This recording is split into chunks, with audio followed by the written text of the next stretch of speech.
माननीय उपसभापति महोदय जी, पूरा देश जीएसटी, नोटबंदी और कुछ गलत नीतियों की वजह से एक मुश्किल से दौर से गुजर रहा था और उसी वक्त पे कोरोना की महामारी ने एक बहुत बड़ा झटका दे दिया।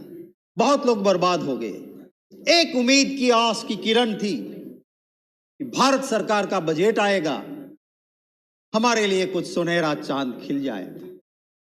मुझे कहना होगा, देशवासियों की उन उम्मीदों को धूमिल कर देने वाला ये बजट लेके आई है सरकार। कमाई करो, उसके पर भी टैक्स भरो, और खर्च करो तो उसके ऊपर भी टैक्स भरो, ये कहने वाला ये बजट ये सरकार लेकर आई है। माननीय उपसभापति महोदय जी, एक ही मां के दो बच्चे होते हैं। एक छोटा बेटा होता है, एक उम्र में बड़ा मजबूत हुआ बेटा होता है। दोनों बेटे अपने होते हुए मां छोटे को गोद में बिठा के खिलाती है, और अगर बड़े के पास ज्यादा है तो लेके उसको देती है छोटे को। मां ये नहीं कहती है छोटे बेटे को, आत्मनिर्भर बन जा, आत्मनिर्भर बन जा, तेरी सुरक्षा की मुझे कोई जरूरत नहीं है। यहां तो उल्टा हुआ, कमजोर लोगों को कहते हैं, गरीब को कहते हैं, मिडिल क्लास को कहते हैं, गवर्नमेंट एम्प्लॉयज को कहते हैं आत्मनिर्भर बन जाओ, और बड़े बड़े दोस्तों को कहते हैं कि संरक्षण है ना मेरा, मित्रों चिंता मत करना, मैं हूं ना। यह परिस्थिति वाला ये बजट जो आया है, तब माननीय उपसभापति महोदय जी, जो पार्टी आज पावर में है वो यहां पर भी थी ऑपोजिशन में, बार बार कहते थे our country is a developing country, लोग की आय बढ़ती है, इनकम टैक्स का स्लैब बढ़ना चाहिए, कम से कम 10 लाख हो जाना चाहिए। आपने उस स्लैब में कोई बढ़ोतरी नहीं की, आपने एटीसी में कोई बढ़ोतरी नहीं की। हाँ, कुछ कुछ किया आपने। वो कैसा किया? जैसे इंटरनेट में बैठते हैं ना महोदय, कहीं कहीं बहुत अट्रैक्टिव प्रपोजल लगती है, चलो इसको खरीद लो, बहुत बढ़िया है, पर फिर धीरे से लिखा होता है T&C apply, terms and condition applies, और जब वो टर्म्स एंड कंडीशन में जाओगे तो पाओगे कि यहां तो ठगे गए हो, कुछ मिलेगा नहीं। इस बजट में भी ऐसा है। लफ्ज हुआ सीनियर सिटीजन। सीनियर सिटीजन 60 साल में आ जाता है, ये नई डेफिनेशन लेके आए 75 साल। जोर जोर से कहा गया कि उसको टैक्स नहीं भरना होगा, इसको रिटर्न नहीं भरना होगा। फिर टर्म्स एंड कंडीशन आई कि जो पेंशनर है वही, और जिसकी सिर्फ इंटरेस्ट की इनकम है वही, बाकी तो 80 साल के बूढ़े को भी वही की वही हालत है। तो ये उपसभापति महोदय जी, इस बजट की असलियत है। भावनगर में शिप ब्रेकिंग यार्ड है, शिप ब्रेकिंग को डबल करने की आप बात करते हो। आपने देखा 5 साल का एवरेज देखो, 55 से 75, 55 टू 75 प्लॉट्स ही ऑपरेशनल है। क्यों? क्योंकि आपकी पॉलिसी कुछ बीच में आती। आप बाहर से स्क्रैप आता है, उसकी ड्यूटी 0 करते हो, और जहां पे एम्प्लॉयमेंट जनरेट जो इंडस्ट्री करती है, उस शिप ब्रेकिंग पे आप 2.5% ड्यूटी लगाते हो। कैसे चले? री रोलिंग मिल्स चल रही है वहां पे, बहुत अच्छी चलती थी। अभी वहां पे आपका एक आदेश आया है, उसकी वजह से स्टील अथॉरिटी कंट्रोल ऑर्डर, उसकी वजह से शिप का जो स्क्रैप निकलता है वहां से आप स्टील बार्स नहीं बना सकते। मैं कहता हूं कि क्वालिटी को जरूर मेंटेन करें, पर किंतु 20 mm तक के स्टील बार बनाने के लिए इसमें मंजूरी मिल जानी चाहिए। इस बजट की वजह से इलेक्ट्रॉनिक सामान, सूती कपड़े, सिल्क, प्लास्टिक, लेदर, ऊर्जा उपकरण, कपड़े, एलईडी बल्ब, फ्रीज, एसी, सब कुछ महंगा आप करने जा रहे हो। ये सब महंगा होगा, आपका टैक्स का दंडा पड़ रहा है उसके ऊपर। और हम सब यहाँ पे स्टेट्स को रिप्रेजेंट करते हैं, हम राज्यसभा के मेंबर हैं, हमारी जिम्मेवारी है स्टेट के इंटरेस्ट को प्रोटेक्ट करने की। ये सरकार क्या कर रही है? 14वें वित्त आयोग ने कहा है कि जो भी टैक्स लेगी भारत सरकार, 40% स्टेट को देना पड़ेगा।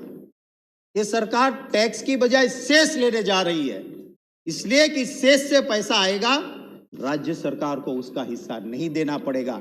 ये जो पॉलिसी अपनाई है, मैं इसका विरोध करता हूं।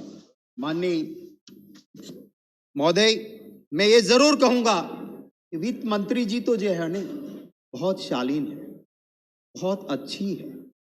वो जवाहरलाल नेहरू यूनिवर्सिटी में पढ़ी हुई है, JNU, जिसको आजकल ये लोग देशद्रोहियों का अड्डा कहते हैं, पर वहां से बड़े बड़े अच्छे लोग निकले हैं। पर ये बजट में ये दिक्कतें है, इसमें वित्त मंत्री का दोष नहीं है। जिस कैबिनेट में मंत्री अपना PA या PS नियुक्त करने में आत्मनिर्भर नहीं हो, वो बजट आत्मनिर्भर कैसे होगा? तो उसमें वित्त मंत्री जी का मैं दोष नहीं मानता हूं। वो तो उसी JNU में से उसने जीवन साथी भी पसंद किया, और वो जीवन साथी है जिसके संस्कार और बैकग्राउंड सारा कांग्रेस का खानदान का रहा है। ऐसा जीवन साथी भी JNU से मिला है। महोदय, मैं कहूंगा, अभी खेल के पैसे काटे हैं। राज्य वित्त मंत्री जी को मैं आपके जरिए कहना चाहूंगा कि जरा कभी कभी वो ठाकुर वाला अपने में भी दिखाओ यार। आप तो स्पोर्ट्स से जुड़े हुए हो, वो पैसे काट रहे हैं तो जरा उधर भी ठाकुरपन थोड़ा दिखाना पड़ेगा। कभी कभी अंदर वालों को भी वो दिखाना जरूरी होता है। माननीय महोदय, यहां पे कहा गया कि मंडी बंद नहीं होगी। मैं कहना चाहता हूं क्यों बंद होगी। एक काले कानून आने की वजह से जो APMC चलती है वो किसके ऊपर चलती है? आप कहीं पर भी सामान बेचो, APMC का टैक्स भरना पड़ता है, इससे मंडी चलती है। आप इस काले कानून में लाए हो, ऑनलाइन बाहर मंडी के बाहर भी सामान बेचेगा, APMC की सेस उसको नहीं मिलेगी।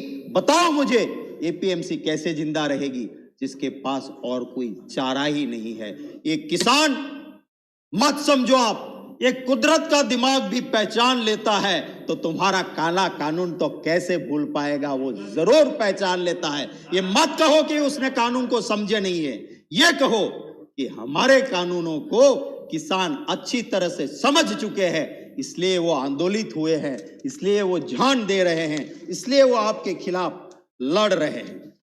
यहां बजट में जिक्र हुआ महोदय, ये ऑस्ट्रेलिया में क्रिकेट टीम जीत के आई, हमें भी खुशी है, इतिहास रचा दिया, बहुत बहुत बधाई हमारी क्रिकेट टीम को। पर वही नेता ट्वीट करने वाले और बजट में रखने वाले इतना बोल देते ना कि वो क्रिकेट की टीम इतिहास इसलिए रच के आई कि बेस्ट परफॉर्मर 4 हिंदुस्तानी क्रिकेटर में एक सिख था, एक मुसलमान था, एक हिंदू था और चौथा ईसाई था। ये साथ मिलके एक टीम बन के लड़े थे, तब हम जीत के आए थे। और जिसको ये तोड़ने की बात करते हैं, इन दिलों को जो तोड़ने की बात करते हैं, उनको ये समझना होगा, प्लीज मेंटेन साइलेंस प्लीज। इससे कोई फायदा नहीं होगा। महोदय,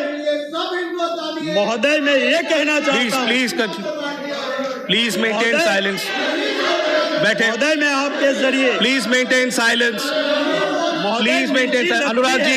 अनुराग जी, जब सच कहा जाता है तो अनुराग जी, और उसके लिए मैं इनको जय जी बैठ जाए।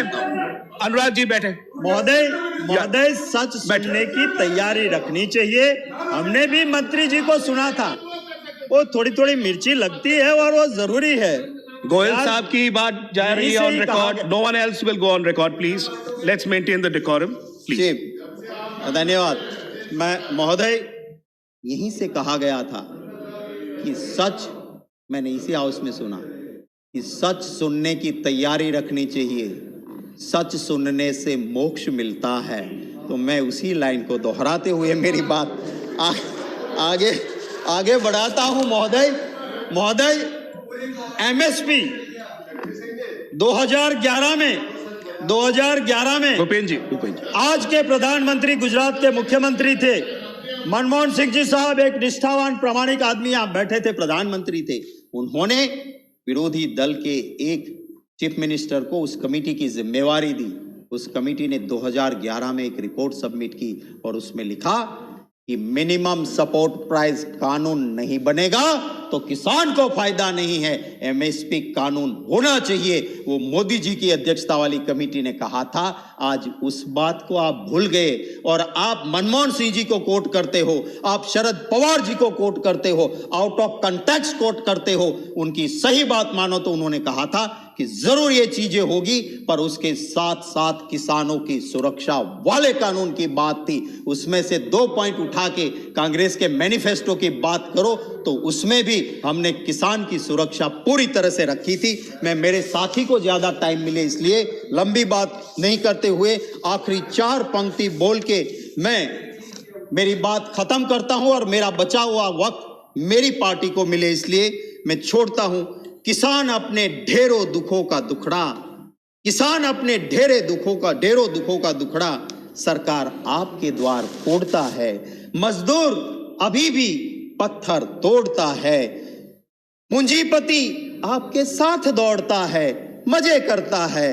रह गए वह जो मेरे भारत का नारा लगाते हैं, रह गए वो जो कहते हैं जय जवान जय किसान। उसे आप कहते हो तेरे लिए कुछ नहीं, तुम तो दाल रोटी खाओ, प्रभु के गुण गाओ, आत्मनिर्भर इनके पाले नहीं पड़ता। थैंक यू महोदय। Thank you. Honorable Shri Bhupendra Yadav ji.